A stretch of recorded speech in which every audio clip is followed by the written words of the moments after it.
What up, peeps? Look, man, you got myself, you got Chris with a K. He's on time today. He was actually here about 5 minutes early. We were just talking about some other shit in the background. We got Ty, he's on today. Jay is out today, and so is Steven. Fellas, what's going on, man? Man. Same old, What? same old. I'm really excited. I wanted to do this last week because I've been dying to do one thing, and that's to ask Ty, what did you think about Ole Miss's spring game or the lack thereof? But we'll get to that soon. I had to talk to Ty. I didn't want to Bro, they call got him a and get his glizzy reaction. competition going on. I have no idea what the hell was happening out there. It's gonna be interesting, man. It's gonna be very interesting. Hey, folks, there's some people in here. Like, comment, and subscribe to this, man. You know the motto, man. Wipe your feet before you come in the house, man. Like the video, subscribe, share it with all your best friends, man. I cannot wait till football season gets here. About 15 days or so, guys. I'm ready, man. Spring game, spring game, spring game. But Chris, how was the spring game at OU, man? Man, I thought the spring game was actually really good. I thought it let us know some things. Excuse me. I think the defensive line is better than advertised, and I think it's going to be upgraded tremendously if you can pull Williams, right? But getting Lole was a big pickup over the weekend as well. I think Jackson Arnold looks really crisp. He looks great.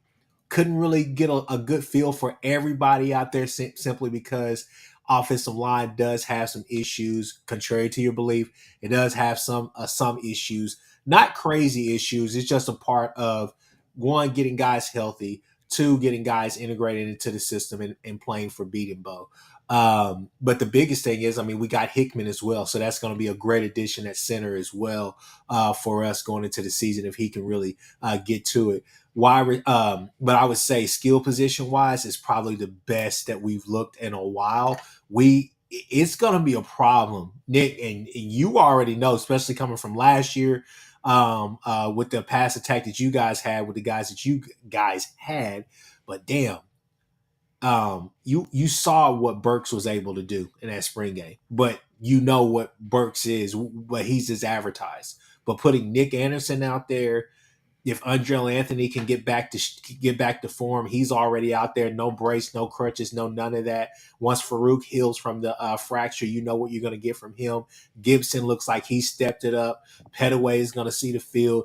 You're going to at some point, Brendan Thompson is going to be on. You're going to have so much speed and such variety out there, and you're going to be physical too. I think tight end is another position that we're still trying to mesh out simply because Bauer Sharp is going to be the guy, but can Caden Helms actually be healthy this year? And will Jake Roberts be able to heal up in time to get back as well? So you got some young guys coming there. Defensively, I would say this is the best our defense has looked in a while. Secondary, no, not worried at all. We have freshmen out there. I'm sure that you guys can say the same. Boganowski, guys like that. Some of the freshmen back there, Jalen Hardy, they don't look like freshmen. They don't look like freshmen. They don't play like freshmen. But at the same time, man, you're really excited with the progression some of these guys have taken, especially like Robert Spears Jennings, who I think is going to be a starter. I think he's actually going to start over Bowen. That's my hot take. Say it again. I think he's going to start over Bowen, not Oh, Bowen. I my think, bad. yeah, Billy's a staple, but I What you think talking about? that's a spot I would like to see who's going to start. But regardless, you're going to see a lot of heavy dose of Peyton Bowen. I'll tell you somebody who else I like, short as hell, but Eli Bowen is Eli Bowen is real, and they had him at corner playing against 6'6" Ivan Carrion. So I think that we have some really good young talent that honestly could start day one for a lot of programs. But I really like the mix up that we have. I think that some of the guys that you want to depend on this year, like a David Stone. You've heard a lot about Jaden Jackson really tearing it up in spring camp, but David Stone, I think that he's going to be. It's a process, right? And I think he's going to be great. And he made some great plays, but he also looked like a freshman at times. But he's still learning how to play this game, acclimate himself to this system, and in three, playing with all that weight on him now that he's gotten up to that size. But man, I'll be honest with you. Overall, I felt really good leaving today. I felt really good leaving today, and I'll be honest with you. I'm gonna stick by what I said. And I know people in the chat are gonna go crazy and all the rest of this stuff, but I think 10 wins is on the table for this team. If you don't fix the special teams, meaning that the kicking game and the punt game, if those are not superb by the time the season starts, and then if you have some offensive line woes, especially on the edge and the interior, you're going to be fine. You're going to be just fine in the interior. But if you don't fix some of your edge issues, meaning that your tackles and your kicking game, that's what could kind of separate you from being in that pack of like a 10-win team to being pretty much a 7 to 8 ball club, 9 games at max. You get what I'm saying? Yeah. So I think that you're good enough to walk into the SEC and do what you need to do because, I mean, when you're returning that much production on defense, and we know year 3 is the year for Brent Venables' defenses to really take a jump, and then now I think Jackson Arnold's really poised to really have a huge season. I think he's going to show a lot of people that, hey, that Alamo Bowl was just him knocking off rust and that freshman lore, right? But outside of that, man, I felt really good about the spring game leaving there. Hey, Chris, tell me about this. So I watched about the first 20 minutes of it. I saw, I think, the first 3 drives, with Jackson in it. The offensive line. So tell me about the line, man. I saw first 3 drives, probably about 3 or 4 sacks in those first 3 drives, man. Yeah, it was the tackles, man. I mean, I think on like I said, in the interior, they were holding their own, and you saw the running backs were able to really establish themselves. I think you have something there with that whole tandem of Caleb Hicks. I think he's going to get ticked this year. Sawchuk is Sawchuk. I think he can take it to another level, but I'm not sure if he's going to be able to. I don't know if we're ever going to see him just take off like we all hoped that he would. But offensive line wise, I would say is really kind of like the tackles. I think that Spencer Brown from Michigan State wasn't as advertised when he got here. I think that the Sexton is still kind of dealing with some injuries and different things like that. So, me and Ty, I think Ty made a comment about it, with him being the SEC is going to get eaten up. And I mean, yeah, there were some things that no, I was talking about 71. I asked you if he was to get playing time because I said edges everywhere in the nation will throw parties. Yeah, no, but I mean, Sexton played last year, and they were really excited about him, and he had some really, really. He put together some good games and some good clips in other games as well. But we have a mix of, I guess you can say, a little bit of I would say veterans because you have, you went out there in the portal, and then also with the guys that you went and got in the this recruiting cycle, you're really deep, man. I think you're talented. This is one of the most talented rooms that Beatonbow has had since being here at Oklahoma. The problem is that you got to get these guys acclimated to what you're trying to do, and we all know sometimes it's hard to play for Beatonbow because he demands so much. Yeah, you know what, man. One thing I will say, y'all's defense was stout. First and second team defense was stout. Very stout. Linebackers were really good. Line was really good too as well, man. I mean, just the entire defense as a whole, man. But honestly, that's expected. You got BV. BV is a defensive genius, man. So I expect that from you guys. First year was just a bad year, transition year. But you guys' defense was pretty good last year. This year, I think it just takes leaps and bounds, man.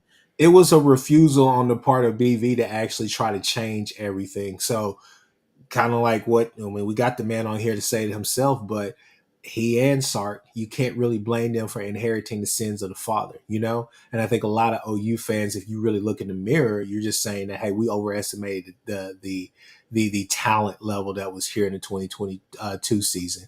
We really got caught up in all the emotions of Raleigh leaving and all the rest of this stuff. But like I said, man, I think things will come together by fall, and I think that you'll be fine. And I think, especially on the offensive line, when you get Eddie Pierre-Louis, guys like that on campus too, I think you're going to see kind of a shuffle as well. But like I said, interior you're fine on the offensive line. Tackles. But the thing that I, and I think it was it? Yeah, it was Coop. Me and Jay and Coop did a pod together after the spring game, a little recap.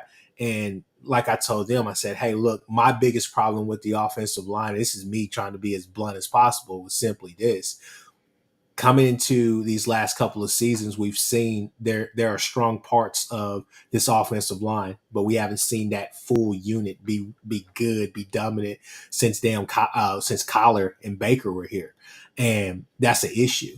Now it seems that everything is going to shift from the tackle spots, which have been really good for us lately, to the interior, which has been bad for us lately. But I think that you're upgrading at your tackle and at your guard and at your center position tremendously this year, but it's the tackles for me. We just have to figure that out. But I think that's going to get figured out. I trust Beatonbow, and I think by the time that we kick this thing off, I think it's going to be rocking and rolling. Hey, now, we gotta, Quentin, thank you for the $2, my man. But I gotta say this. He says another year of Chris crying and hating. Quentin, that's one of those where it's almost like that Spider-Man meme of the two spy.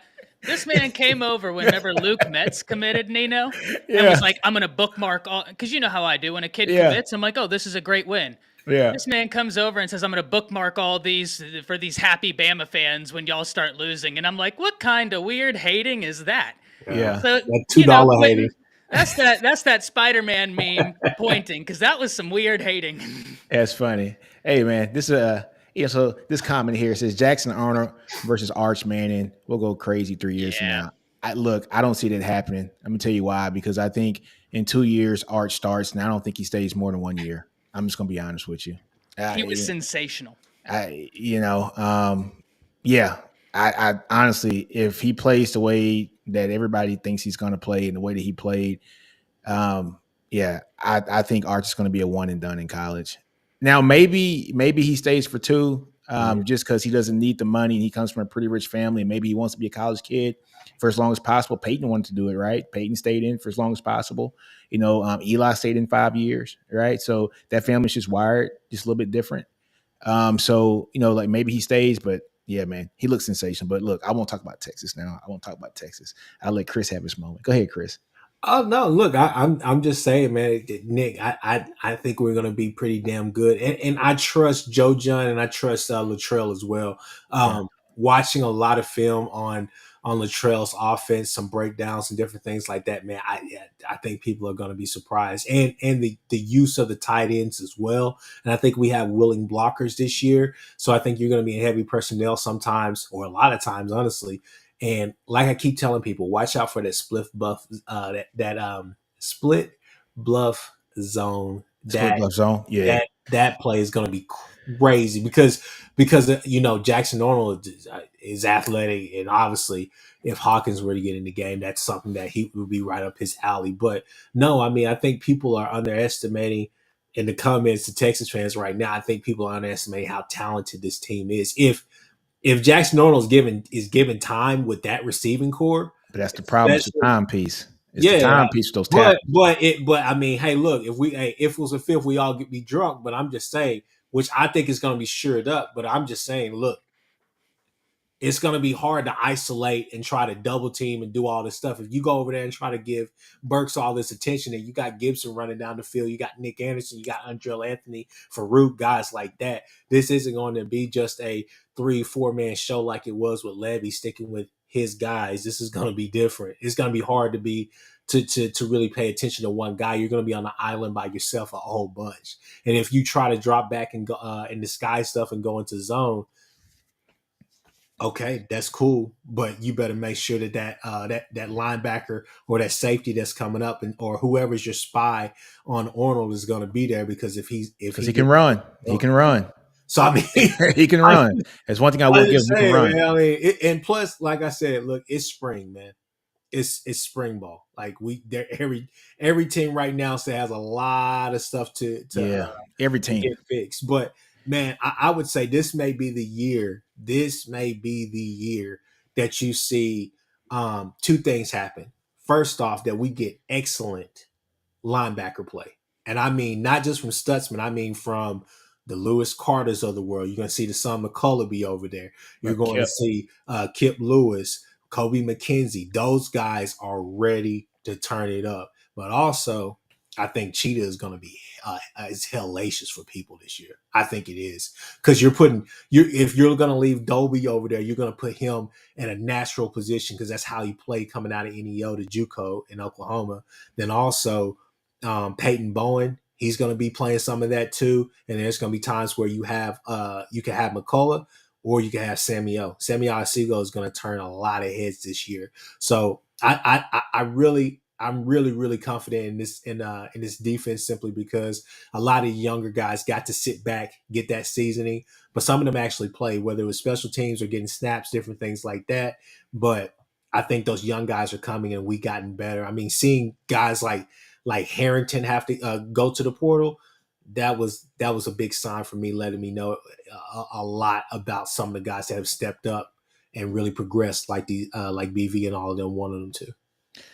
Chris, I do got one question for you though. With Texas going to the SEC, OU going to the SEC, first year in the SEC, do you think it's going to be a problem for Jackson Arnold? Just a difference in the competition level. No, I don't. I mean, I think that they're like I said. I mean, when you look at it, if you're getting, I mean, everybody can talk about the tackles and all the rest of that stuff right now, but literally, it's still April. And the thing is that for the most part of spring camp, you've heard nothing but good reviews about the offensive line. It's just that guys got dinged up and you haven't really seen them at full health. So with that being said, people are still caught up on, the interceptions. Some of those interceptions, that one was just a hell of a play. The other one, you got two fumbles, basically. We saw him grow up in that game to where they were down 14-0, then went up 24-14, and then basically choked the game away down the stretch. Biggest thing that people have to realize is that you're going to have a solid run game. You're not going to go in there with some bipolar, crazy game plan for the run game. You're going to have a decent run game. Then Latrell is not going to be going east and west, allow you to sleep and then try to throw it over your head. He's going to force the ball down the field. He's a north and south guy. When you watch his offense, he's north and south. Then, like I said, if you want to come out there and try to pay all this attention to Burke and try to shadow him and bracket him and all the rest of that stuff, that's perfectly fine. You're going to have people on the other side running down the field because you got speed and you got size out there. It's going to be hard to stop them. So I just don't know how you're going to sit there and say Jackson Arnold isn't set up for success this year. It's going to be interesting, man, because maybe y'all's tackles position was like our line last year. We were getting blasted all off season. Everybody was like, what's wrong with our guards? What's wrong with our center? But people didn't realize that Sweat and Murphy were probably going to be the two best defensive tackles as a tandem in the country. It's just because we didn't see it yet, right? So we had, Coburn there and those guys actually went out to the league and stuff like that. And so when Sweat and Murphy come in, we saw glimpses of it and like flashes, but we didn't know that they were going to be that damn good last year. So our guards actually looked really good when they didn't play against our tackles, right? And so, is that the case you think with you guys' defensive line? Yeah, I think our defensive line is way better. I mean, I think you got guys that are actually healthy now. R. Mason Thomas, and look, you got R. Mason Thomas. You went out there and got the Woolard kid who looks really good. You got savvy vets in there like Trace Ford. You're going to see PJ Adebarare, he's starting to come along. It's just you got to get him a little bit more polished. That light bulb has to go off. Then you're going to see Taylor Wine this year and in some capacity as well. So a lot of your younger guys that were hella talented and hella touted coming out of high school, those guys are stepping up as well. It kind of tells you two things. Like, okay, on this side of the coin, maybe our offensive line isn't that great if they're getting beat by these freshmen. But it also, on the other side, you also say, damn, well, if my 5-star freshman is coming in here and is already turning some heads, then I think we did pretty well recruiting this cycle, right? So, yeah. I mean, the thing is that I think you got really good talent, and you got guys that know that system as well. That's coming up, and I think you have a chance to get better if one more of these D tackles ends up coming to you. Well, I think two things can be true at once, right? Like, I think y'all did great work on getting some defensive front guys. But the only thing that I would say that differentiates, Nino, what your example was from Oklahoma, Yeah, Oklahoma's replacing basically the entire offensive line. Yeah. that's true. So That's true. it's not like, you were looking at an offensive line that was super principled, super experienced together going up against a Sweat and Murphy and struggling. This is a new offensive line. Now, I'm not saying that is going to automatically negate any success for Oklahoma. We know what Bill Bedenbaugh, we know what kind of coach he is, right? Bishop says 7-300 power line. Listen, I'll say this right here. As an Alabama fan, we heard all last season how these guys were so big. They were bigger than the average NFL offensive line. And damn it, when they went out on the field, they looked like it. They were slower. Yeah, They were slow. And they got smoked. And now you look, half the offensive line's lost like 20 pounds. I don't know if y'all saw the picture of Proctor at A-Day. He's lost 25 pounds. Oh yeah, what's he down to about Yeah. 340 now? I think he's pushing like 335 right Well, now. that's good, man. That's good. I want to see him succeed. I do know, too. I do. Too. Our offensive line's a huge question. So Chris, it's funny because we're kind of in the same boat where it's not like Alabama's replacing a bunch of offensive line. But guys, do you want to know something crazy? If I told you that a team had the number 129 offensive line and sacks allowed, would you think that they took the national champions to overtime? That's the truth. The Alabama was number 129 in the nation in sacks allowed and took Michigan to overtime. Well, Like, shit. Yeah, I mean, and Can't you know, continue. Yeah, Can't man. continue. Yeah, man. Won the SEC too as well. So Yeah. yeah, man. Hey, but Chris, it's a good comment here.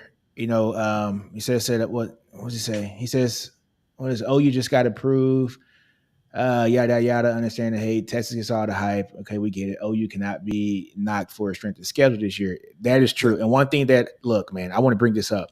Jackson Arnold, he's going to have his freshman moments. He's a redshirt freshman. He's going to have those freshman moments, right? We understand it. And he's going to have it. His first true test is week 4. You got Tennessee and then Auburn. And then after Auburn, you got Texas. And Tennessee's going to be a great test because if that's at Tennessee, right? Not only is that okay. OU? Gotcha. Even then, if your question is tackles, right? That's one of the reasons I hate that our Tennessee game's always so late in the season. I really kind of wish we had Tennessee early because I have a lot of questions about Alabama's tackles, right? Like that's my biggest, and I know someone said they saw James Brockermeyer in the portal. Yeah, that took me by surprise a bit, but remember, Alabama got in Parker Brailsford, who was the second highest graded center in the nation this past year as a freshman. He came with DeBoer from Washington. And listen, he's got to adjust to the SEC, but I feel better about Alabama's center position this year than last year. You look at that national championship or the playoff game, there were like 9 snaps at Jalen Milroe's ankles.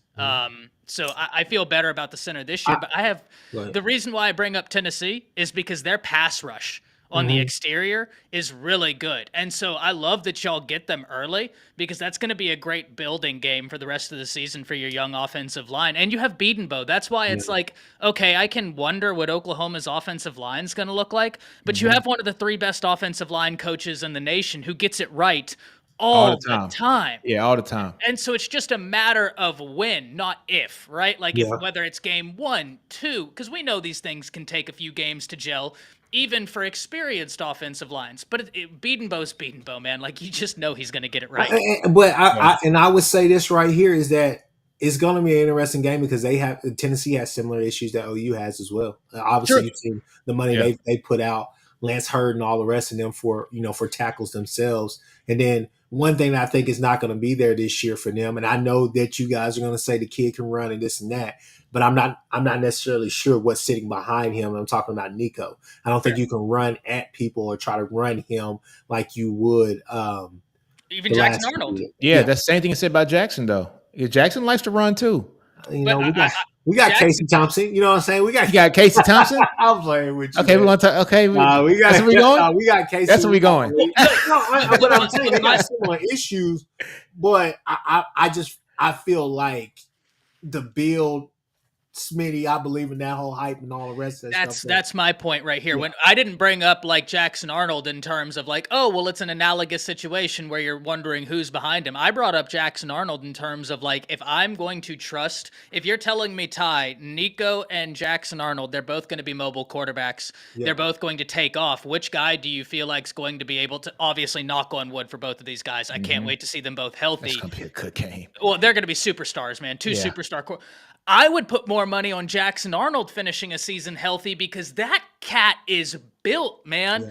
Like, he's got the build to be able to absorb some contact where Nico, I mean, we all said it. Chris, Nico's skinny dude, man. My favorite quarterback in that class was Nico, but I always said, like, he's the one quarterback that needs a year to redshirt, get in that strength and conditioning room, even if it was 2 years. Like, I think his upside is stupid high, but I also think he was the greenest in terms of like needing to adjust his body, needing to develop. So that Tennessee game is going to be fantastic. I think the interesting thing for me, so you know, a couple of things that I've said before, and I'll say it again. First off, for OU, I think all 12 games, you basically have to make this a 3-game season. Each, you know, just go like that because you have a tough schedule. You got a tough schedule. They do.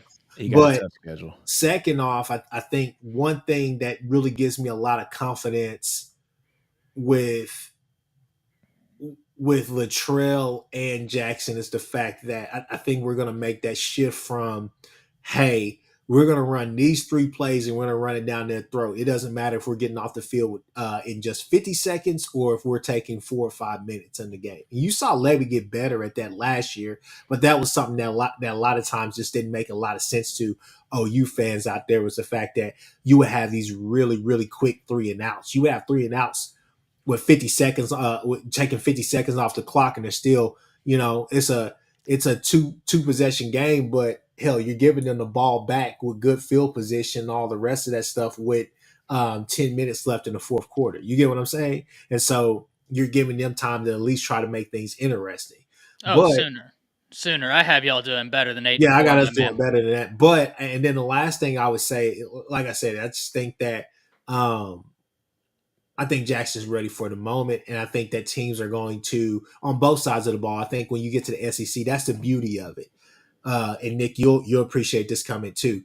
Teams in the SEC are going to allow us to actually play straight up. Yeah, that's one thing I can't wait for. They're going to allow us to play straight up, and that means that we're not going to have, like, when we play Temple, Houston, and Tulane, you're going to see a lot of quick game and try to counter that those edges and all the rest of the stuff. You know that with the kid from UTSA, Colin Simmons, all those guys.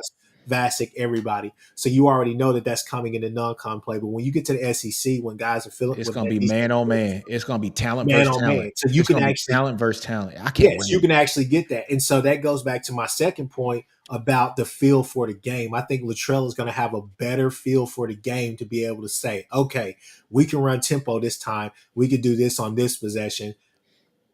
Now let's slow it down. Let's get methodical with this and let's figure this out and let's get him into a rhythm. But I think that I think those two things right there really help me. I think those two dynamics that if they marry each other, that could really help not only the team overall, but Jackson individually, because I think Jackson Arnold's going to be able to really key in on that and get loose. And like I said, man,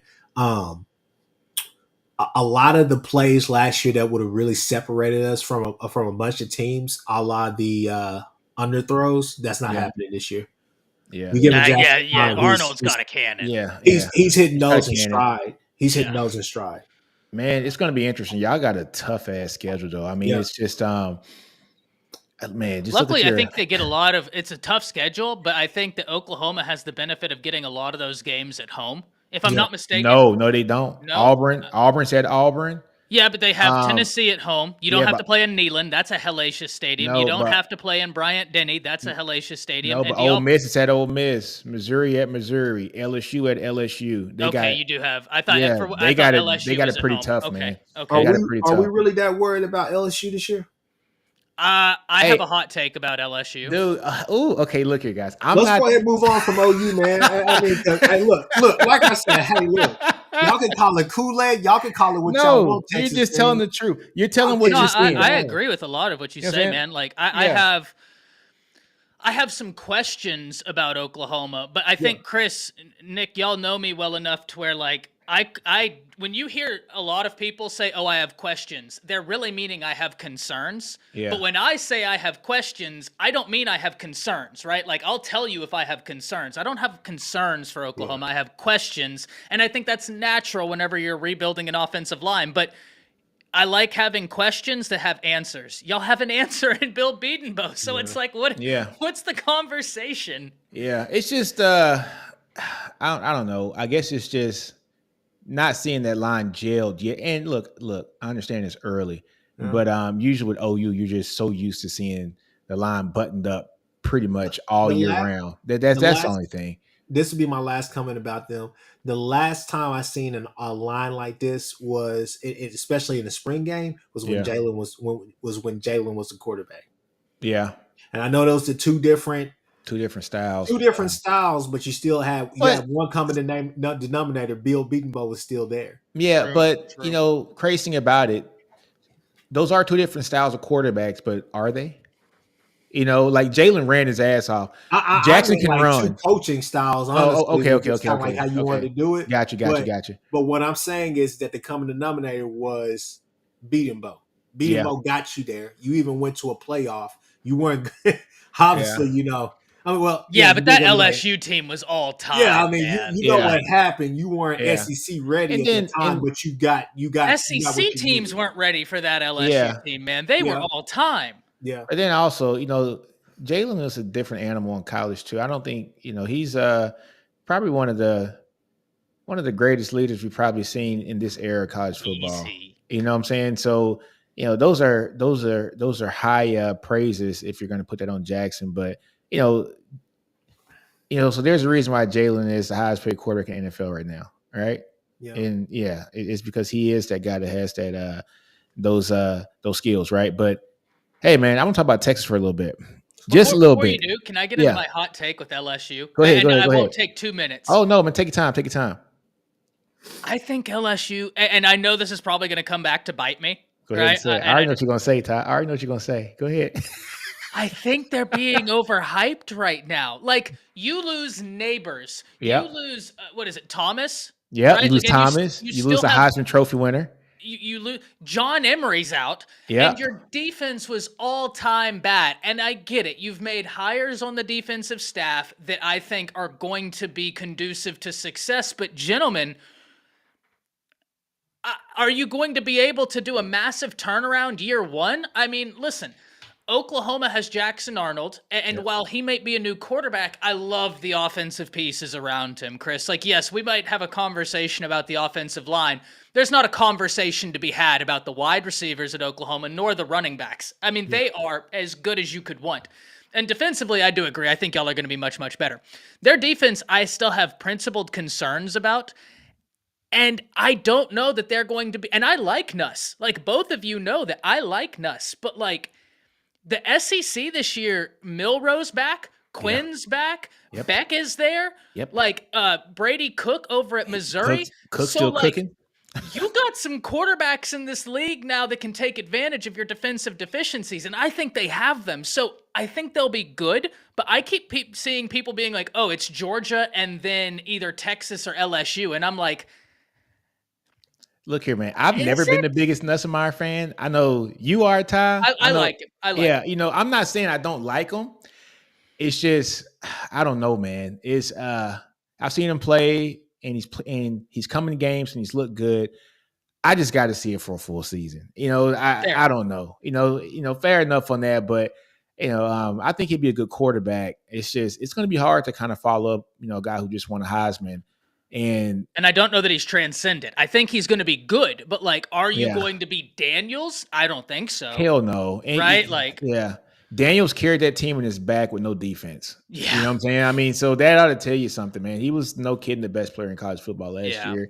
You put him on a team that had some kind of defense with a pulse, and that team goes undefeated. And, you know, he was that good. Yeah. But Ty, I'm with you. And hey, Sooner Cowboy, good comment. They could literally have 4 or 5 losses by the time they play OU. I agree. Like I I understand more the people who are like, oh, well, Texas could be number 2. And I'm like, okay, we can have that conversation, but I understand that far more than I understand LSU being propped up as either the second or third best team in the SEC. And I'm like, they're going to be good. It's LSU, but are they going to be as scary as LSU usually is? I don't think so. I don't think so this might either. come back to bite me, but it's out there now. What are you going to do? No, Ty, I think they take a step back. I I think just so. don't see how your first round quarterback is going to be a top 5 pick this year. You're going to have a wide receiver that's going to be a top 4 or 5 pick this year too as well. You're going to have another wide receiver who's going to be in the first round as well. Even as bad as your defense was last year, you're going to have 2 defensive tackles that are going to get drafted this year. LSU is losing some key players, man. Can Nuss handle it? Campbell I don't know. gone? Oh, Campbell. Yeah, I mean, Campbell's another one, right? So I don't know, man. It's going to be interesting. Is Brian Kelly the coach that we all, just kind of think he is? If he is, then maybe they bounce back and they have a 9-3 or a 10-2 season. And that would be, to me, extraordinary, just kind of considering all the pieces that they, lost. But hey, man, I'm with you. I don't see it right now. I just don't see it. I'm glad I'm not the only one. All right, I apologize. I didn't mean to derail the Texas talk. Please, no, go man, ahead. you're Go good. ahead. I mean, okay, Texas. I know. Hey, look, everybody wants to talk about Arch Manning, right? Arch Manning, yes, Arch had a hell of a game, 355 yards with 3 or 4 touchdowns, something like that, right? So he had a hell of a game. He looked outstanding. There was an opportunity where Sark was actually coming up to talk to him, and maybe kind of handle some plays, and Sark just kind of backed off and basically just said, "Let him do his thing," and he did his thing the entire game. So. But Sark is the quarterback whisperer. Even that third string guy looked really good. Trey Owens looked good. So I love our offensive line, man. Our line looks amazing. Defensive line is still what's worrying me. That's what's keeping me up at night right now, is who is going to man the interior of that Texas defensive line. Now, they didn't look bad in the spring game, but I know how this is going to play out in the season if they don't get some backup there or have a good kind of rotation going on, because losing Sweat and Byron Murphy is going to be a doozy, man. It just is what it is, you got Alfred Collins, you got Vernon Broughton, but you bring in 2 guys, from Arizona. So is Texas going to get Williams from TCU? I know that's going to be a big one between Texas and OU. That's going to be a huge battle, right? And so we'll see what happens with that. Secondary, that's the big elephant in the room right now, right? Texas secondary did not look good in that damn spring game. And then, you have Terrence Brooks. That was a weakness last year. That was a weakness last year. Texas was 115 for 117th in pass defense in the country last year. So that worries me. That really worries me, to be honest with you. But Terrence Brooks goes to the portal. Austin Jordan also goes to the portal as well also. I'm not worried about Manny Muhammad. I think he's going to be outstanding. He's a beast. He's a monster. He's going to be outstanding. I think the thing that could possibly save this secondary is when Terrence Brooks left. I think that's going to move Manny Muhammad over to the field side, which I think is going to be perfect for him. And if they move Barron over to cornerback instead of nickel, he can play the boundary because he's such a good defender in the run game. He's such a good defender, but I like Barron at the damn nickel because it gives him opportunity to sit back and see the play. And he's so good against the run. But if they move him to cornerback and then you move a guy like Jalen Gilbo, who actually started, above Barron in his first year for like 2 or 3 games, you move him to nickel, who, he's been shining. And then you have some good safeties back there. I like Derek Williams. Look, I like Taft. Taft might be a walk-on who got a scholarship. Yes, I still like Taft. He had a good season last year, and I love the kid from Clemson too as well. Right? So, look, Kuba. Yeah, man. Now, Ty, look, he could possibly move down to nickel, right? He's very versatile. He's very versatile. We have options, right? It's just that when you lose some of those guys, you're losing depth. And then if something happens to one of, Manny Muhammad or Barron or Gilbo or Williams or Taft, then who's going to come in behind these guys? A lot of these guys are young. They're true freshmen or redshirt freshmen. That's the only thing that kind of worries me about the secondary. But, man, they got ate up last year. We got more team speed this year. Hopefully things work out better this year, but I got to see it to believe it. Those are, like Ty goes like this. He goes, we got questions, right? And look, I need questions and answers, right? When it comes to the secondary, I'm not worried about linebacker, Anthony Hill. No, Bender's Anthony Hill's a monster. I'm not worried about edge, to be honest with you. I think we shored that up. Colin Simmons, Trey Moore, Ethan Burke, Vasek. Chris's favorite person on Texas is Vasek. He loves some Vasek, right? Vasek looked damn good in that spring game, right? He looked damn good. But my biggest things here is what's going to happen in that secondary because guys are running wide open, and what's going to happen on the interior. What's up, Chris? Nick, if I see Taft out there on the field, this year, if I see him on the field, I'll let you talk about animation. I'm calling you and I'm telling you that right there is that good what on the field. Well, 9 times out of 10, it's not going to be Taft. It's probably going to be Andrew Makuba. If he out there on the field again, I'm feeling like, damn, we back in Houston all over again. Get out of here. Taft did not play bad last year. So all jokes aside, you said something in your video yesterday. If y'all haven't checked out that video that he did, that Nino did on Brooks leaving or whatever, that live stream, go and check that video out again. It was a great video. But you said something that I was like, damn, I didn't expect Nick to say that. What's that? You called out your secondary coach. You said, hey. Terry Joseph? Yeah, you said, maybe it's time for us to look at those guys and say, you need to do a better job of coaching. But that's the thing, right? Look, I've always said this. Manny Muhammad looked very good as a true freshman last year, right? He looked very good. Derek Williams looked really good, especially going into the back half of the season. Yeah, now, if these guys regress in year 2, it's not a talent problem. It's a coaching problem. Yeah. Right. And so, if that happens, if these guys regress in year 2 at Texas, first year in the SEC, then you got to start reevaluating those coaches. You got to start looking at Terry Joseph. You got to start looking at Blake Gideon. And you got to say, it's not the players, because these are players that everybody in the country wanted. Nick Saban stayed on the damn phone with Manny Muhammad for 2 hours prior to him signing today because he wanted him that bad at Alabama. Wanted him bad. Right? So I still want him bad. Here's my point with all of that, Nick, is that the fact that I watched Orange Bloods yesterday when this happened. I was talking to my aunt. Then I watched your video, and I just thought to myself, I said, this is crazy because you heard a lot of great things about this Brooks kid. Now it's like Texas fans are turning on him and saying, well, he was getting people just blowing by him. He was getting torched anyways in the secondary and all the rest of this. And when I look at your comment, I have to go back to that because being there at the Red River game, watching you guys so many times last year, especially when teams will get the better of you on the back half. Whenever you can get past that, when you get to that third level, that's whenever it was like, I don't know what Texas really has, because I know if you get past Sweat and all the rest of them, you're fine. But my point with this is that I don't know how you guys were getting blown past and all the rest of this stuff. It wasn't like y'all was pressing a whole lot. Y'all would press and then watch the snap count, and then y'all are bagging up 5-10 yards and giving them so much cushion. So it wasn't like y'all which were. Is the weirdest thing because last year our cornerbacks, Ryan Watts, Manny Muhammad, these guys are taller guys and bigger guys. Ryan Watts is a guy that, mark it on your calendar, folks. Dan Quinn's going to draft that guy. He's a Dan Quinn cornerback. He's 6'2", 210 pounds. He's a Dan Quinn guy. He's big. He's bulky. He runs pretty fast too for his size, right? But when you have guys like him and Manny Muhammad, why aren't they pressing at the line? Why aren't they jamming receivers at the line? Let them use their length. Let them use their size to read, just to redirect wide receivers, right? We weren't doing that. We had guys off the ball 5 or 6 yards, which I didn't get. So, like I said, if these guys regress in year 2, it is time to not look at the player. It's time to look at the coach. Yeah.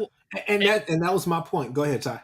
Well, and I'm glad because you both heard me say it, right? After the Bama-Texas game, Bama gets in there. They take the L, right? Sark really attacked Caleb Downs. Second game, beautiful game plan going at the young very talented safety. I mean, that guy is going to be a top 10 draft pick. Whenever I really wish he would have stayed, but that's neither Shit, here he nor might be a there. top 5 pick. Yeah, he's sensational, right? You got him early, Yeah, and yeah, I mean, you see it. masterclass by Sark.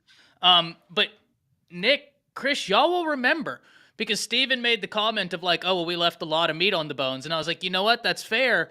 But simultaneously, I want the rematch because listen, I'm very blessed right now. I'd love to share the screen if I could. I have a drive filled with, I believe last time I checked, 120 teams. Yeah. Their full seasons, all 22 film. I'm in a group with a bunch of scouts. So I got that all 22 film fairly quickly after, and I was like, yo, when I look at the all 22, Bama wide receivers are running wild past the secondary, just streaking open, but our offensive line can't contain. Like, they just ate us up. And now, granted, then the problem is you got to stop them from scoring. And like I said, Sark was calling a masterclass. But Chris, you'll even remember, I was like, I'd love to have that rematch once Milroe, who, you know, he continues to progress, because I thought that Bama's wide receivers were running open a lot more than people realized. And when you looked at the all 22, it was there. The problem was we just couldn't. We couldn't stop y'all consistently from scoring, and Sark called a masterclass of a game. He had, and if we can just kind of take a little sidebar, I think Milroe is going to have an amazing year. Why? Hell yeah, he is. He now has quarterback coaches. Not only that, but I think DeBoer runs a college-friendly system that has some pro concepts in it, but it's not that complicated. And I don't think it's going to be on him to really make the decisions this year. Because Tommy Rees was kind of like in that area, it was a little bit of a downgrade from Bob. And what I mean by that's a poor way to put it, but I'm just saying that he tried to run like a lot of it's kind of a, don't get me wrong, it's college friendly, but it's a pro style, right? I think this is just really, it's not gimmicky, it's not any of that. It just works. But you're telling your wide receivers, hey, it's really on you to beat your guy and make us look really good. So I think he's gonna have a hell of a year. But they caught y'all early and benefited from that. That's not the only reason why Texas won. But at the same time, you guys benefited tremendously from two young guys and the safety, Caleb Downs, and then obviously Milroe's inefficiencies as a our offensive line wasn't great. And Steven was right whenever he said Texas left meat on the bone. They certainly did. I mean, you go back, the all 22 certainly supports that as well. I always just wanted a rematch because I was like, I think our wide receivers, because Milroe, listen, he's still growing in terms of short to intermediate, but his deep ball accuracy was second highest in the nation behind only Jaden Daniels. And I mean, they were really high ahead. So yeah, Kyle says in the end, we both got exposed. My brother, we made playoffs. I know both made the playoffs. Look here, man. Both teams got better as the seasons went on, especially at the end. True. You saw both teams squeak by during the middle of the season. You know, Texas had a couple squeaky games going on. Alabama had a couple squeaky games, but when it mattered, those last 3 or 4 games, Texas going against Tech and going against, who is it in the Big 12 championship? Okie State. You guys going against Georgia.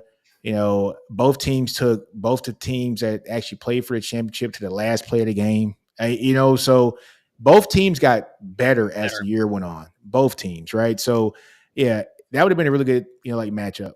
I wanted to see the rematch because while it wasn't like I was watching the film being like, oh my God, if they rematch Texas, they're going to win. I was like, oh man, I think that it's going to be really fun. Yeah, it'd have been a good game because I would have loved to have seen how Texas would have matched up with Milroe running the ball. Milroe ran the ball very effectively in that first game. But I think he left meat in the bone running the ball too as well. But you guys' defense didn't play completely bad that game. No. Sark was in his bag. I mean, masterful. Yeah, he was just in his bag that game.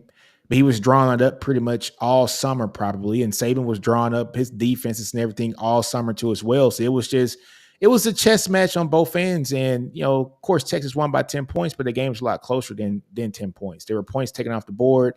Texas had a drop touchdown. It could have swung either way, right? It could have swung. It was closer than 10 points. I I agree say it and like that. disagree because, like I said, I truly do agree with Steven whenever he was like, "Oh, Texas left meat on the bones." Mhm.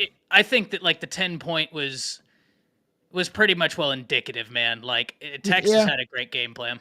yeah. Now, Steven, I mean that, but kind of just pivoting back to the spring game. That's what kind of Yeah. caused me concern.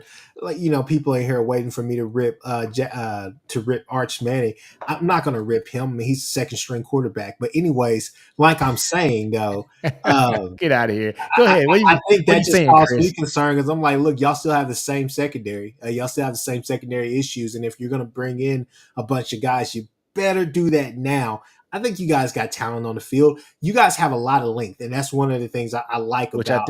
I think Texas might get a little bit more lengthier in the secondary if things come to fruition like people think it's going to happen. Yeah. One thing about Brooks I want to talk about too.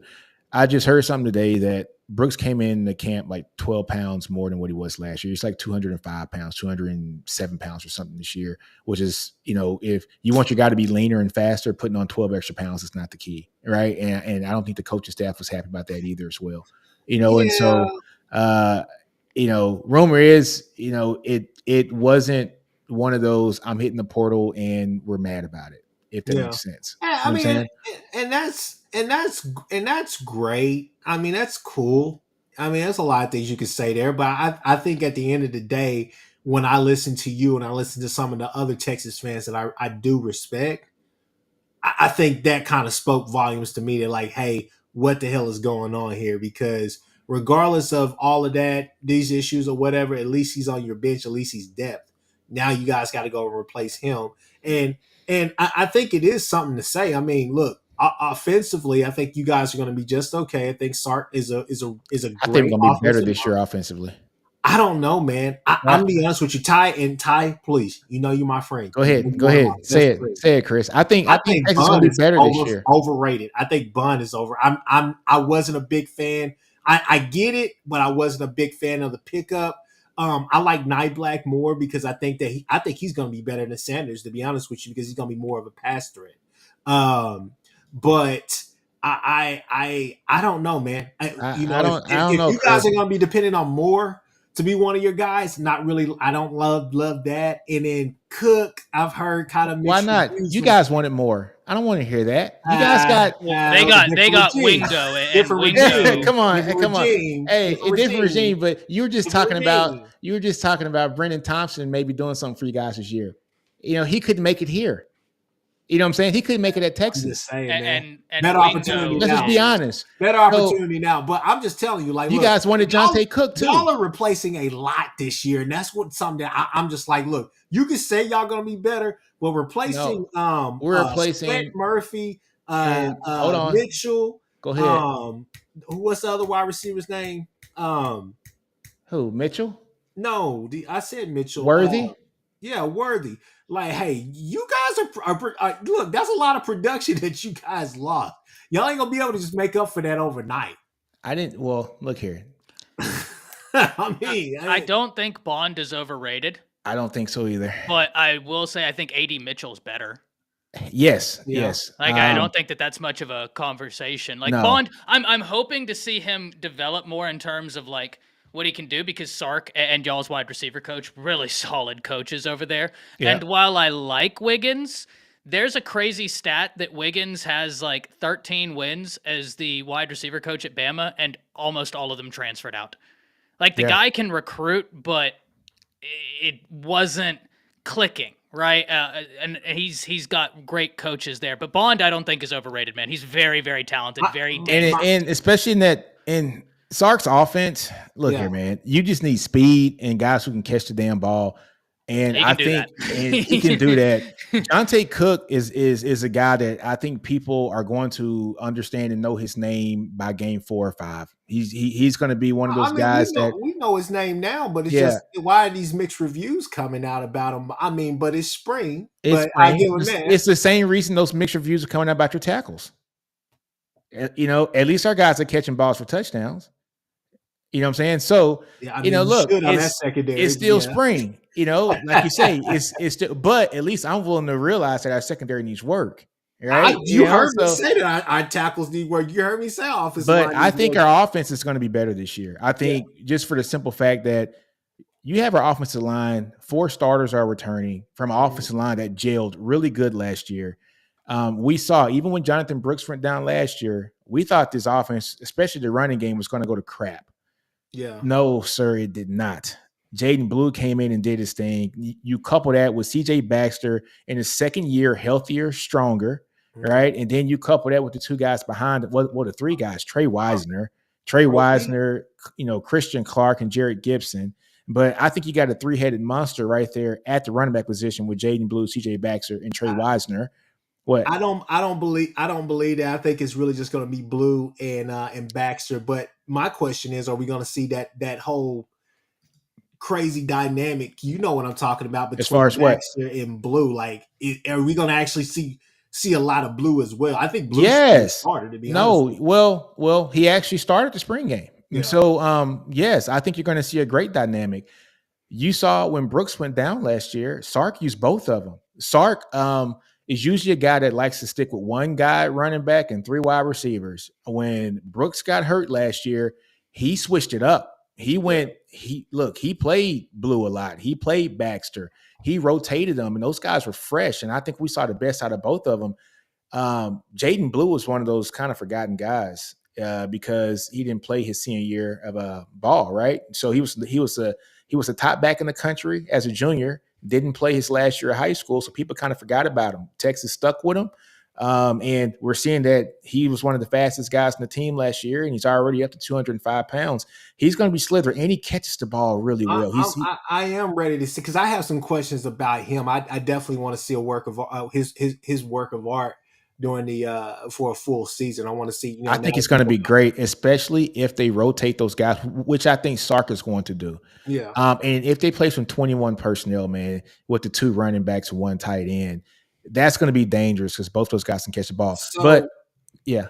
So, and this is just me now. I'm about to be very critical. Go ahead. So you're telling me I should believe in all of that? Okay, and I get that. Go ahead. I should have some questions, have some worries about the secondary. Yep. Talking the interior needs to be shored up a little bit more. I know you guys are working on that. I see you guys are working just as hard as we are.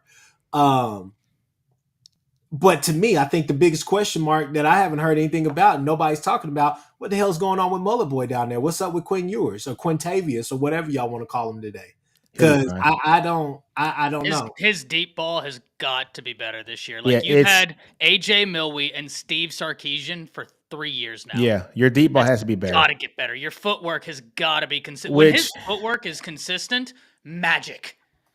Believe you me, as an Alabama fan, I watched it. That moonshot he threw to, was it Worthy or AD? That was the one. Hold on. One of the most beautiful passes I've seen in a while. That was to Mitchell when Mitchell had to readjust to the ball and he kind of caught it off his knees. Incredible. Yeah. The moonshot pass, but it's just about the consistency. We know what Ewers can do. It's just about replicating it, and especially on that deep ball, because that'll take it to the next level. That's the thing that separates him from a guy like Arch Manning. Arch Manning's footwork, his footwork in the spring game, Ty, was stupid. Oh, that's what I sent in the group chat, and I was like, his footwork is already it's pro. It's pro. But that's something that I'm this, me being cynical, I would love to jump on the, are we going to get the whole, Caleb Klubnik, DJU hype, right? Are we going to get the whole Kelly Bryant, Trevor Lawrence hype, right? But I think I want to steer away from that, at least until we get to, fall camp or whatever, or we get to that first game where Quinn makes some mistakes, right? But the thing is that, is Quinn going to be Quinn from this past year, or is it Quinn gonna take that step and finally be that guy? I think he takes solidify himself. You know what? Because that would be kind of. I think you guys could potentially be fine elsewhere. Maybe not secondary. I don't believe in that secondary. I'm sorry, but he may be the only thing that would really hold you guys back from you know, I don't think that he'll hold him back. I don't because, think so like, either. Sark's offense this year, if you Yeah. look, Yeah. I think it was like 29%. Now, this is another conversation, right? Because this is the conversation, Nick, you and I have about like a Justin Herbert, right? Yeah. Which was so interesting evaluating him under that Mario Cristobal offense because Herbert threw like 33% of his passes at or behind the line of scrimmage. Yeah. Quinn threw a substantial amount of his passes near the line of scrimmage at or behind it. And so, but the reason why I bring that up is because y'all still made it to the playoffs. Yeah. Y'all were still hyper successful. Sark is going to scheme something up. Think It's about it. just, it'll make Sark's life a lot easier if Quinn Takes a step. starts hitting those deep shots at even an average rate. Because but- wasn't he 9th in the Big 12 in passes over 20 yards? It was something like that. It wasn't the best. But you know, what happens when Quinn takes off again and gets his ass popped like he did time and time again in the Red River game, and then he gets injured once again? Well, I mean, guess what? Those are real questions. I think we those might are have real the questions. well, Chris. Guess what? I think we might have the best backup in the SEC. Okay. All right. Okay. Y'all got I a think- great quarterback. That's right all I now. needed to know. I'm just That's saying. all I needed to know. No, That's Chris, all I Chris. needed to know, Nick. No, That's all I needed Chris, to know. Chris. Thank you. You talked a lot of mess about Arch Manning the last year. Well, actually, the last two. Even like when he was getting recruited. What did you think about his his spring game? You know how I felt about Arch. Come on, Right? Chris, talk about it. What do you think about the spring game? I thought it was to be expected. He should be good. He comes from that lineage. He No. shouldn't have it there. You guys said it was a 3-star, and that You guys is a very No. large- You guys that is because I No. really didn't say too much about all that stuff. I asked Don't lump me questions in with too. this. No, I made a not whole Ty. video. But Chris. if you want to go there, Nick, y'all secondary is shit. I didn't I care don't know about what you want me secondary. to tell you. He should be able to do that. He's probably playing against twos Yeah, and threes but out that. there. So if All I right, may, well, if I may, it's well, if I Chris, may, well, It's hold on. good. Well, Well, Nino, hold on, if I Chris. may, Chris, if I may. Chris, your tackles were shit, and your starting quarterback got sacked by the second team defense 4 times within the first 3 drives. Look, Nick. First off, you want to watch it. That's the You wanna truth. watch it. If- Go ahead, Ty. If I may, Go ahead, Ty. like, even if you have questions about the core or about the secondary, that shot he threw to, was it Blue? Yeah, That was beautiful. and the then one to Wingo, the one to Wingo is not, but okay, that the was one a to great Moore. pass. So here, no. The Moore is the one that I'm thinking about. Yeah. The Moore one, great pass. Moore was wide open, right? Yeah. So like you should hit that one. But the one to Blue wasn't wide open. He had a safety rotating down. The pocket was collapsing. He stepped up, stepped right, and then boom. Then the one to Isaiah Bond. I couldn't have handed the ball to Isaiah Bond any better than that. So listen, even if you have questions about the secondary, he was putting it in a breadbasket. I mean, that throw to Isaiah Bond was sprinting and he just does this and the ball just falls right over his shoulder. Boom. I mean, that was a beautiful Nobody throw. around him just throwing routes on air, basically. Like I get that, but that's my only knock on it. It's just the fact that, like, hey, look, I got to see live bullets going. I got to see live rounds. But if you're telling me that, and you're telling me that I need to believe, and y'all have the best quarterback room in the nation, Quinn doesn't need to start. I didn't Because say the if best Ty quarterback in the nation. has I didn't these say that. concerns, I didn't and say the you best have quarterback in the concerns nation. about consistency, I didn't say the best he quarterback in the shouldn't nation. I said we He got the shouldn't best start. backup, and I said we got the best backup quarterback in the SEC. start. I'm just saying. Okay, all right. We'll go through we'll be here again, just like we was with Malik, because you was a huge fan of Malik, and you thought Malik I was was a gonna huge- take but that so are step. you guys. You I think see I what have you you on do. record saying that you don't want to see him play because you don't think you think he's going to light everybody up. You and I thought Jason he from was- Hall of Fame hey, look, Sports. I'm just You saying, and Jason from I'm Hall just of Fame saying, said that. I've seen Hold the on. bouncing I'm gonna to call different receipts. quarterbacks. You talking about what I said about Malik? I'm gonna call receipts. You and Jay from Hall of Fame said you do not want to see Malik come and play because you think he's going to shred y'all up. That was Jay. That's what you I guys didn't say said. that. I think I you were didn't say co-signing that. I You were like, thought it was mm-hmm, good. I didn't say all of that. Now. mm-hmm. That's what you're doing. I'm Mm-hmm. gonna be honest with you. I didn't say all of that. I'm just saying. But Pump the brakes, people. But Pump I the think brakes. I think our offense is going to be better this year. Just like I told people last year, I thought the offense last year was going to be better than the first year that Sark was there. For the simple fact that, for one thing, our offensive line last year was light years better than what Sark had his first year. And this year, our offensive line, in my opinion, is going to be better than what we've ever fielded. Having a guy like Kelvin Banks, he is going to be a first-round pick after this year, guys. He's one of the top tackles in Why the country. isn't he a junior and Well, draft are you not eligible? worried I'm about so some of the tired of youth that you seeing have him. out there? 'Cause, Huh? I mean, you guys are relying on some pretty youthful guys. What are you Who've talking never about? really been there. Where? On the Especially with line? the whole, especially with the whole, like, I'm not talking about the line. I'm talking about just like skill positions. Y'all are believing it. Colin Simmons is going to be out there and No, be Colin that Simmons is guy. going to be. He's going to be a rotational guy. He's not going to be the guy that's going to be counted on the start right away, just like Anthony Hill was last year. Now, as the season goes on, if Colin Simmons proves that he is that guy, game 6, game 7, of course, he's probably going to get more playing time there, but he's not going to start off starting. Like Anthony Hill didn't start off starting. He didn't eventually become the starter until about game 5 or 6 last year. And then we saw him be the guy that he was, and he was a freshman All-American, and he's that guy.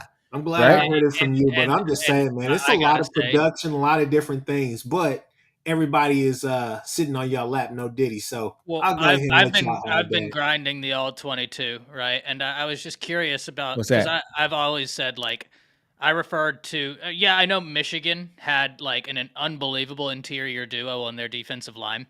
But the Texas defensive line, they were so solid. But anytime I've watched Texas all 22 film, Sweat Sarge in the backfield no, or Byron Murphy? I'll tell you who stands out. Listen, all respect to those two because they're both freakish. Yeah. Anthony Hill stands out to the most to me when I'm watching y'all's all 22 in terms of upside. I'm like, this guy is stupid, freaky good. Like He's good. He's going to be great. Yeah. Look here, man. I want to address this comment here. You know, it says that line is going to get worn out without stud wide receivers. It's usually the opposite way around, my friend. Usually the wide receivers get worn out without a good line. That's why you see a lot of teams where there's NFL or college. If the line's good, they can put wide receivers in place that can make plays. Lemon probably thinking about that Red River game when we was all over that ass.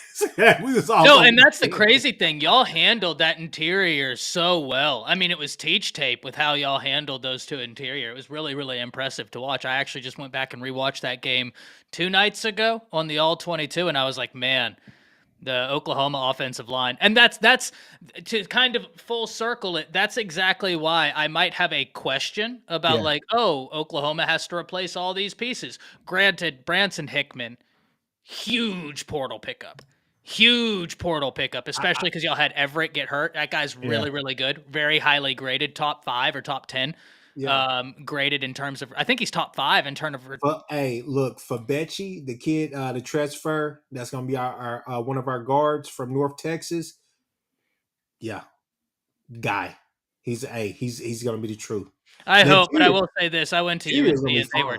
So what? I said I went to UNT, and this isn't a comment on him, right? Obviously not, because I didn't. But God, when I was at UNT, they were terrible. Hey, don't worry. No, it's years after. They're 2 unrelated comments. Let's move on to the rest of the SEC. I'm tired of talking about this Texas trash. Hold on, man. Hold on. We spent a whole lot of time on your sorry ass team, and I made some good comments. A whole hour on Texas and OU. Let's keep it going, man. Hey, Bama. Let's talk about Bama. And Ty was at the game, so Ty, give us a. Oh, man, Ty, I thought you were, man. I thought you were at the game. Ah, damn, man. But anyways, Jalen Milroe looked good, bro. Yeah, Milroe. So here's the thing. If you look at the stats, you're not going to be super impressed. But he had 6 passes, like in a row, bop, bop, bop, bop, bop, that got dropped. And in fairness, 2 of those were bang bang plays where the defensive back was right there, making a great play. And so if you don't want to cause those drops, you want to say those are pass deflect. That's fair. But I'm encouraged, man. It's still early. And listen, if you want to talk, because I know y'all are talking, it's funny me listening to both of y'all because I have questions about. You know what? I'll even elevate it. I have concerns about Alabama's tackle position. I do too. I have concerns there. I think Proctor, we were playing him at like 365 pounds as a true freshman. That's ridiculous, right? Yeah. That's ridiculous. And if you look, he handled stunts perfectly. Like he handled the more advanced stuff really well, but the speed rush killed him time after time after time. I'm hoping that the shedding of weight will be big for him. Now, one thing, I don't know if you saw this, but I think it was like Pro Football Focus. They graded like the top 10 interior offensive linemen in the nation. Yeah. Bama's going to have 3 of That's the good. top 10 interior. Parker Brailsford is the highest graded returning center in all of college football. There goes Apple holding me down. This is a direct attack from Auburn. Then you have Tyler Booker, and then you have Jaden Roberts. I love that, but the tackles, I that's where I have a bit of concern. Which And is then, so crazy, man, because you're so used to seeing Bama having 2 tackles always in the Well, first and second round every you year. know what's crazy? And they have, but over the past 3 years, Alabama has averaged the 99th offensive line in the nation in terms of sacks allowed. So they have not had a good offensive line since 2020. Like, they Since are Kyle Flood. overachieving since Yeah. Kyle Flood. And well, then they hired Doug Marrone, and that was Yeah. a disaster. Yeah. And Wolford turned it around year 1, and then this past year it really went bad. But that's because we had a center that kept snapping the ball at Jalen Milroe's feet. I mean, you look at the final game of the overtime for Alabama, the last play, Was a ball at the feet. he snaps it at Jalen Milroe's feet, and it's like and then Ryan Day has the gall to say, "Oh, They go it's get him." quarterback cadence."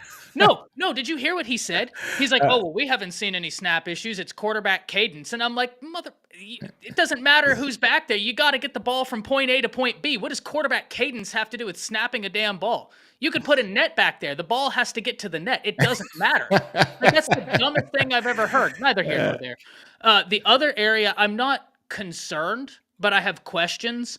Bama's very young in the secondary. Very talented, right? You're looking, Malachi Moore is going to be one safety, and I think he's going to really excel at that position. Yeah, Then you Moore's have good. Keon Sabb at the other safety. He was only 3 points behind a Caleb Downs, and really excited to see what he's able to do.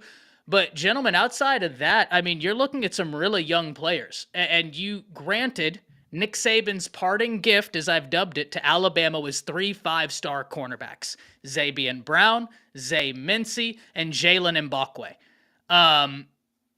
And Jalen Mbakwe is very talented. Zay Mincy, so they're going to be playing. Luckily, we get Damani Jackson out of USC. Oh, yeah, where they were Damani doing- Jackson. I forgot They were you guys doing got him a disservice at USC with good. the coaching. Wow.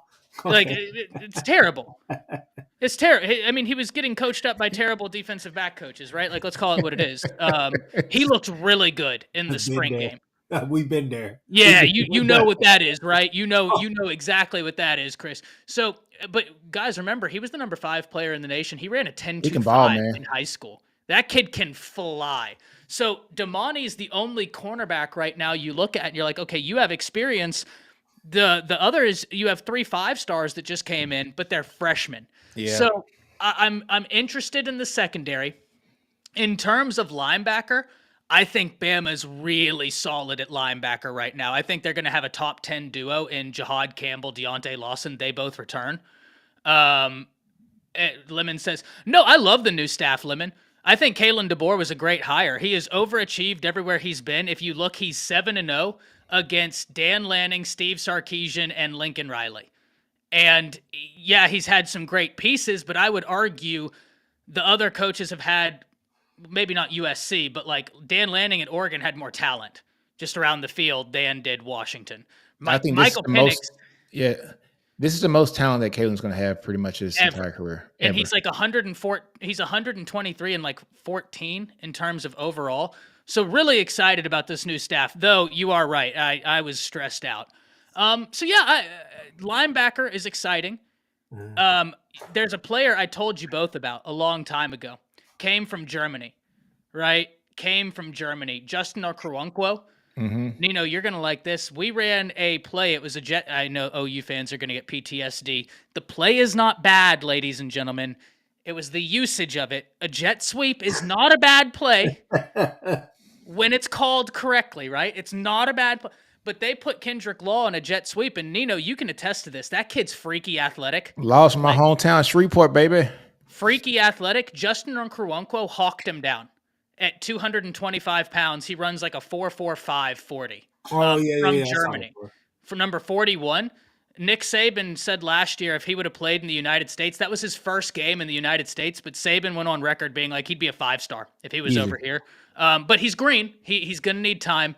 Defensive line, I really like what we have. LT Overton was a big-time addition. A&M played him out of position. Remember, they had him shed like 20, 30 pounds, and they put him at edge. He's more of a defensive end, defensive tackle. Alabama's going to deploy him at the Bandit, which is the new 4-2-5 Kane Womack speed or swarm defense. And it's interesting because Dave Womack and Gary Patterson, along with Nick Saban, are like fundamental in terms of some of the principles. Even though Nick Saban wasn't a nickel guy historically, they were fundamental in some of these principles that we all utilize now in 4-2-5 nickel defenses. And Kane Womack is Dave Womack's son. So really excited about him. We'll see how that looks. Excited about the defensive front, but yeah, it's a transition year. It's going to be a lot of fun. There's questions. I'm excited about the answers, but I think that the Alabama offense, if they can get the offensive line right, you have got elite running backs. You have 2 former 5-stars in Justice Haynes, Richard Young, plus Jam Miller. I don't need to tell you, Nick, about how talented Jam Miller is. I love Jam Miller. I love some Jam Miller. East Texas beast, man. Yes, sir. Ty, I was gonna say, just take a deep breath, right? Just take a deep breath, man. Just trust me on this. Just take a deep breath. Go ahead. Do it for the people. Do it. Come on, Chris. What you doing, man? He was just about to break it down, man. Do it, Ty. Come on, man. Okay, what's up?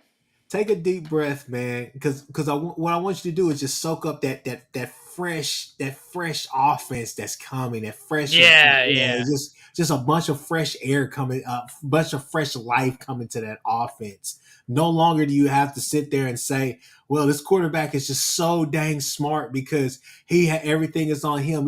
He has to make every call. The offensive coordinator doesn't do this. And then you get Tommy Rees is so multiple, but it's just like during the game, he doesn't know what he wants to focus on, right? So, man, I think it just helps you guys. And I think one of the things that helps you guys on offense a lot as well, I like Miller as a running back, man. I don't think that he's like the Bama standard, but I just something about him. I think he's Chris, good, have you seen this kid? I've seen the kid. No. I just, I guess it's Tommy He's Rees. that guy. It's He's probably that guy. Tommy Rees. It was probably the way Tommy Rees used him. Well, Jam Tommy Miller's Rees, that guy. So here's the crazy thing. Tommy Rees was 32 years old, right? Like he was still learning how to be an offensive coordinator. And then the part that I think really derailed him is that he didn't get to bring in his offense from Notre Dame because Nick Saban kept losing offensive coordinator after offensive coordinator, that Lane Kiffin and Steve Sarkisian formulated an offense for Alabama that was like, okay, you might not have like the deepest identity, but what you can do is be super multiple in terms of like whatever your personnels are, you can flow and you can find fluidity. But Tommy Rees is still learning how to be an offensive coordinator, and now you're saying, okay, while you're still learning that, now you got to abandon your offense, and now you have to learn the Alabama offense. On top of that, you've never worked with a quarterback like Jalen Milroe before. We don't have that issue anymore. Kalen DeBoer is an offensive guru, right? Kalen DeBoer is an offensive guru. Coach Shepard. Guys, I'm super excited for Coach Shepard, the wide receiver coach, really talented. And then a super under the radar hire Alabama made is Brian Ellis. He's the tight end coach there now. He was at Western Kentucky when Bailey Zappi was there, and they broke all those records. He was their offensive coordinator, passing game coordinator, and also quarterback coach. So you've got a lot of offensive pieces to really help Jalen Milroe. But you're right, Chris. I think that the Alabama offense, it's all on the offensive line, man. I know Frightening's asking me for a game total in terms of wins. Listen, I think Alabama's going to still be dangerous, right? Like, real dangerous. You've got a coach that has overachieved everywhere he's been.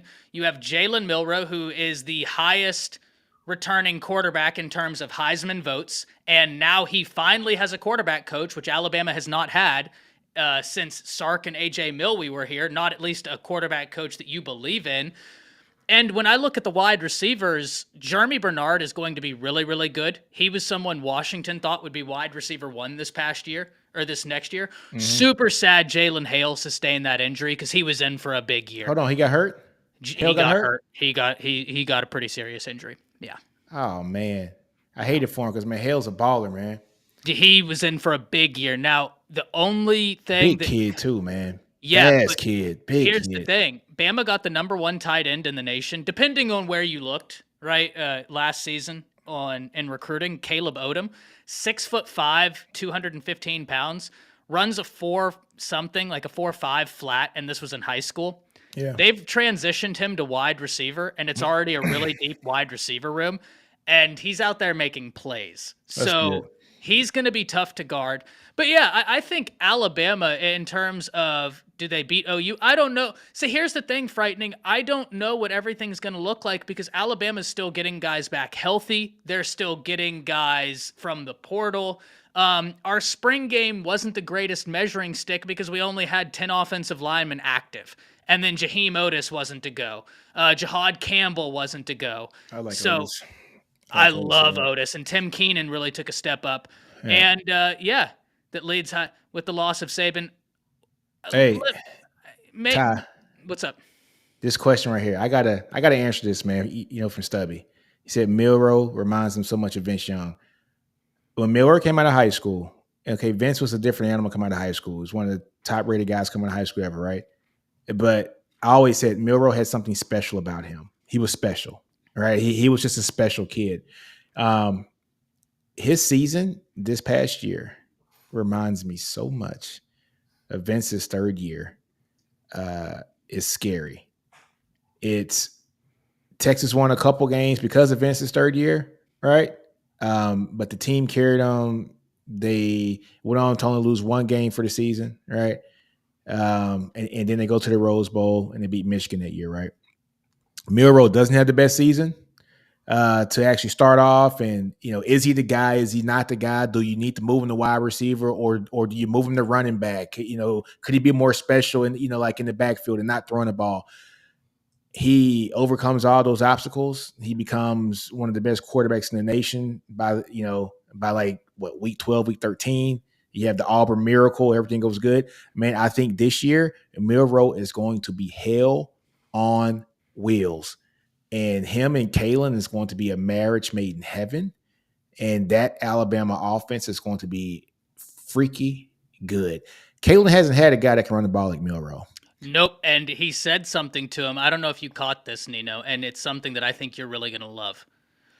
He talked to Milroe at one point, and he also said it through the. He said, "Bro, but frightening. You know me, man. I'm very like objective and like I like collecting data and stuff, right? Like I'm not necessarily a hot take person. Of course, me being a Bama fan, like of course, I'm gonna always ride with my squad. But you know me, I'm always gonna try and be as objective as possible because I like covering college football as a whole, right? Yeah. But here's what DeBoer said that I know you're going to love. He was talking to the media, and he was like, I talked to Jalen, and he said, I appreciate how much you're working at becoming the best quarterback you can be. He said, but I told Jalen, don't forget that you have an ability that almost nobody else has, an ability that you need to utilize, and don't shy away from it. Your legs. Hey, let me tell you a story, right? So I'm talking to Hayden Conner's dad, right? You know, so Hayden Conner is Texas starting left guard, right? And we were at the Bama game, and it's Bama game or the OU game, but anyways, he was saying, "Hey, look, Milroe is a great kid, wonderful kid," and I remember coaching him, back in middle school. And we were losing the game by 20 or 30 points or something like that, right? And the head coach was just trying to make him pass the ball and just pass. He said, let that boy do what he does. He can run the ball. Let him run the freaking ball and let him pass out of running. They came back from 20 points down and won the game, right? And so, yes, if Kalen is telling them that yes, you're going to be a great quarterback, but you're special. And your most special asset is your strength in your legs and your running ability. Go do you. You know what I'm saying? If he's telling them that, it's going to be scary, dude. It's going to be scary. And as much as I like because you have Kobe Prentice, you have Kendrick Law, you have Caleb Odom, you have Jeremy Bernard. And Jeremy Bernard, I don't know if y'all saw it, he looked good in the spring game. Real good. Ryan Williams is not on campus yet, ladies and gentlemen. And that dude right there. I forgot about Ryan Williams. Reclassified and was the number 2 wide receiver in the nation as a junior. Ran a 10.4 as a sophomore. Oh, I'm so excited for Ryan. Todd, this might be the year in the SEC where you see some freshman wide receivers come out and kick some ass this year. I'm so excited. Dude, Williams is going to be a monster once he gets on that field. You saw what Wingo did at Texas in the Oh, spring game. he's incredible. Wingo is incredible. I don't know if you saw the tweet I put out, and I was like, SEC fans, you need to know this kid's name. Yeah. Because he's going to be a thorn in your side for years to come, is Wingo. Yeah. And then of course you got your boys from OU. They always got some talent there. You know what I'm saying? Oh, they always have wide receivers. Every year. And so it's gonna be, dude, I can't wait for this year. over there. I do want to address one comment, though, because it's interesting. Brian's, he says, what happened to defense with championships, though? Outside of UGA, all I am seeing is a lot of move toward offense, and there's a lot of coaching and staff changes across the board in the SEC. Down year. I don't know about down year, but here's what I can say. The defense wins championships is still true. If we look since 2000 to now, there's only been 3 defenses rank outside the top 25 in scoring defenses win the national championship, with the major outlier being 2013 Auburn. Ironically, defensive coordinator was Ted Roof, and they were 46th in the nation. So even then, it wasn't like they were an awful defense, right? Like they were still a pretty darn good defense. It's just the other 2 teams that have won it was the Ohio State team, which came in at 32. And then you had LSU, which came in at 35. So you don't have to be the number 1 defense in the nation, but you cannot forego defense. Like, you still have got to have a really, really good defense. What we're finding is balance. And Michigan was number 1. They were great, yeah. So, and if we may, Ty, I don't want to rush you, but are you done? Because I want to. Go ahead. Yeah, there's just a lot of unknown for Bama, so it's not much for me to go into. Go ahead. So first off, before we get to Georgia, should we talk about the Florida spring game or Lagway looked good? Lagway looked good. I think Graham Mertz statistically is a good quarterback. He's better than I gave him credit for. He's a lot better than I gave him. I thought it's going to be like total ass last year. But he's pretty good. Year 3 in this system because. And this one thing I am happy about, even though I still know that my head ball coach gets a lot of flack for no reason, for no reason at all. Granted, you see all the mistakes and all the bonehead decisions that Cristobal makes down there and my God, Napier. You remember nobody talks about them. Well, nobody talks about them. Hold on, give me a little bit of credit here, because I've said to you and on this show, on my show, that nobody deserves to be. Mario Cristobal needs to send Brent Venables an edible arrangement basket, because Brent Venables is getting all this heat for being a brand new head coach. Brand new. Meanwhile, Mario Cristobal is losing to 4-letter acronym teams, not kneeling the damn ball, and nobody's saying anything. And I completely agree with you there, Chris. No, he needs a gift basket sent I'm his just way. saying, I left, watching the Florida game, I left just, I don't really know what, I don't. Yeah. When I look at when I look at Georgia, I guess we can move to them. But when I go to Georgia, the first thing I think is like, damn, okay. Because Rashada is going to go over there. I think that's kind of been, signed, sealed, and delivered for a long time. That's interesting, dude. I don't think it messes with Beck. No, it doesn't. No. Yeah, because Kirby Kurt. Hell, we've seen this before. Jake Fromm, Justin Fields. We already know what he's going to do. Kirby's stubborn. Yeah, he's very stubborn. But Beck's a good quarterback, though. Let's not hate. He's a good quarterback. So this is my question about Georgia, and I think I saw a little bit of it in the spring game. I didn't watch too much of their spring game, but. Are we going to see them shift more? And I know you guys say they have talented tight ends, but are we going to see them shift more of the focus offensively to their wide receivers this year without Brock Bowers? No. Or what happens? I don't know. No. Obviously. I'm talking because about the past. It's still, that offense is still. Oh my God, is it Bobo? Yeah. Yeah, Bobo. Yeah, it's still going to be the same. And it's a tough offense to stop. I'm not saying, don't get me wrong, anybody listening, I'm not sitting here telling you, oh my God, it's some killer offense that you're just sweating playing. What I mean it's tough to stop is that they're very methodical in what they do, right? Like, they're very principled in being like, okay, we have this option, we have this option, we have this option.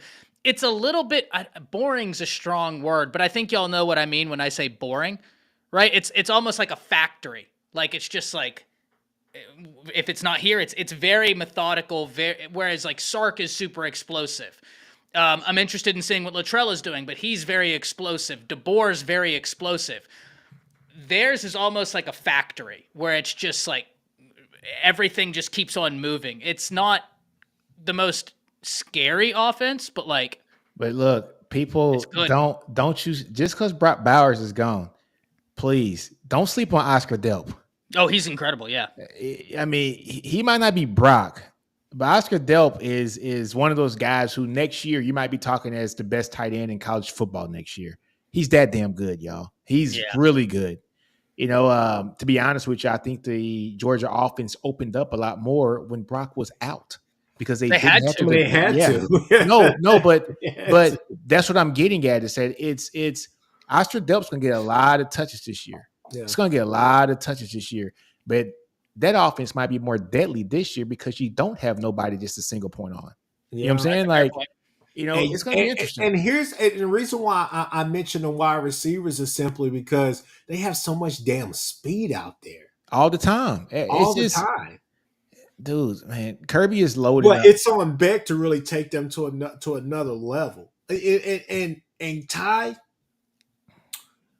I am not sure. Now, last year this time, what did I tell you, Ty? And nobody ever came back to this point. But what did I tell you, Ty? Whenever y'all beat them in the SEC championship, I told you. I said, hands down, y'all have the better roster. Y'all have the better roster. Y'all have the better coaching, and I think it's going to show this year. Y'all were the best team in the SEC, in my opinion, last year. Outside of the Texas game, by far best team in the SEC, and it showed during that game. Right now, though, not necessarily comfortable enough to really make that prediction because I think y'all are even right now. I think you and Georgia are even, and rightfully so. Y'all should be the cream of the crop going to the SEC.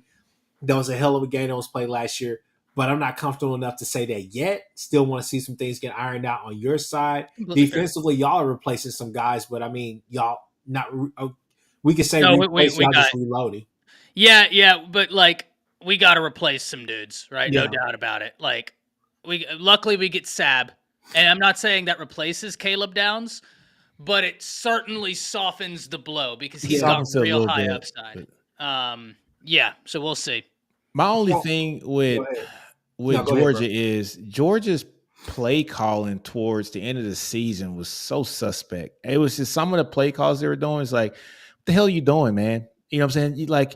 You have all this talent. Even in the SC championship game, I'm thinking when they were backed up, right, Todd? I'm like, what the hell y'all? What's a sweep doing here? I mean, like, come on, what are you doing? Like, why is a lad out there? He can barely walk. Put somebody, you know what I'm saying? It was like, what are you doing out there? You know what I'm saying? So sometimes coaches get kind of too stubborn for their own good, and I was glad that Bama just took that game away from them, to be honest with you. And that's a game that I felt like how Steven felt. Yeah. About after Bama, he's like, man, we left meat on the bone. I've gone back and watched that so many times, and I'm like, yo, we could have. Well, shit. Like you guys had, didn't you have like somebody streaking up the sideline? And I think Miro just missed them. Golly, I think it was a wheel route. Yep.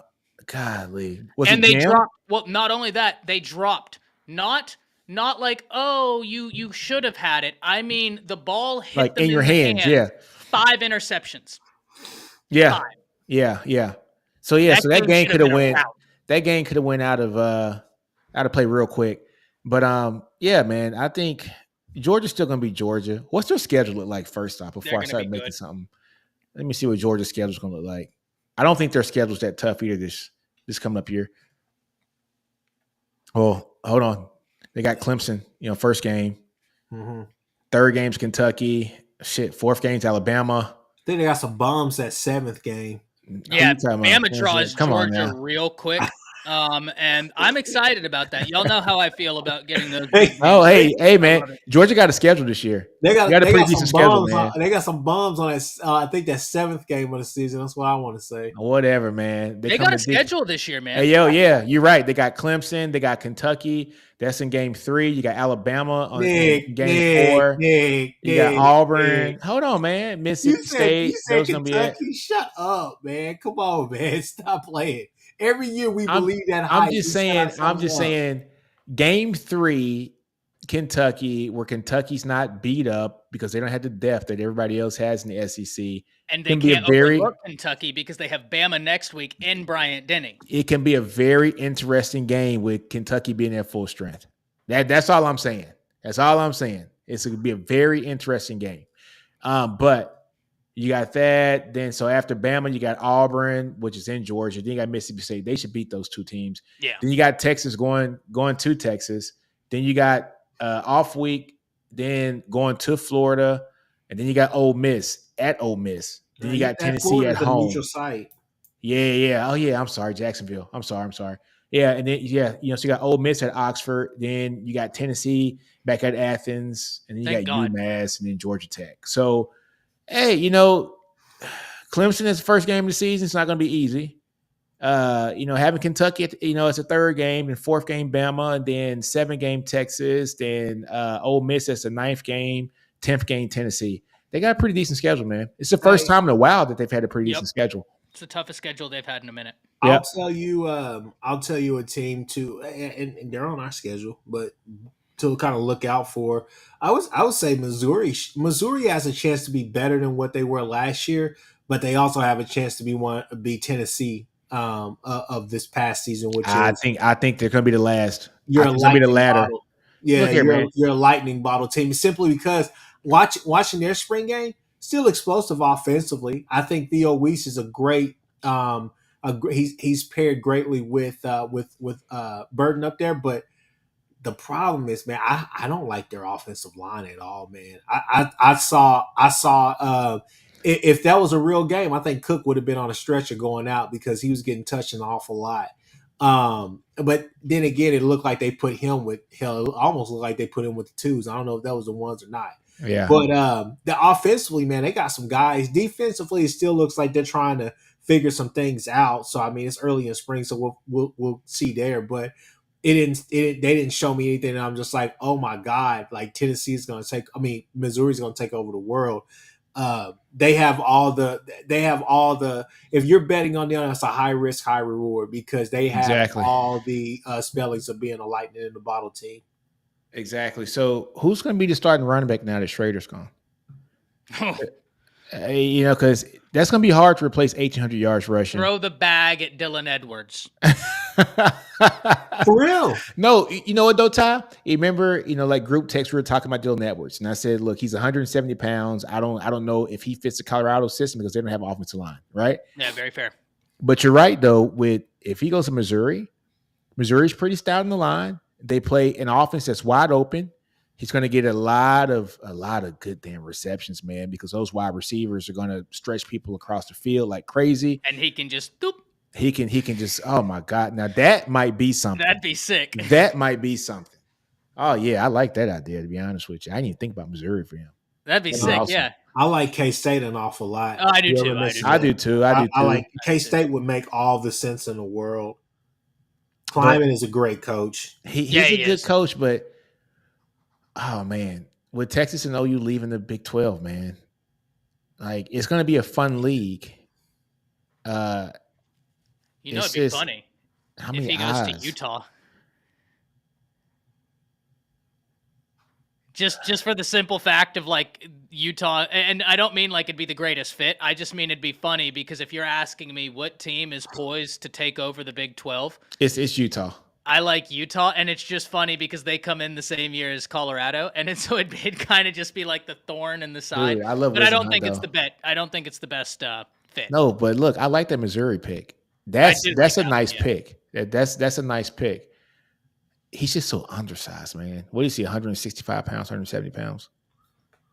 They were at 5'9", 170 pounds. Yeah. Yeah. I don't know. It was what it was. All right, so Ryan Lemon goes, good to see you guys. Always fun. Oh, yeah, you're going to sleep. You know what I'm saying? Ryan Lemon must be old.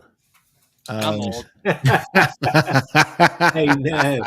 No, I mean, there were some decent spring games that were played, man, across the country. And those were some that I definitely watched, definitely highlighted.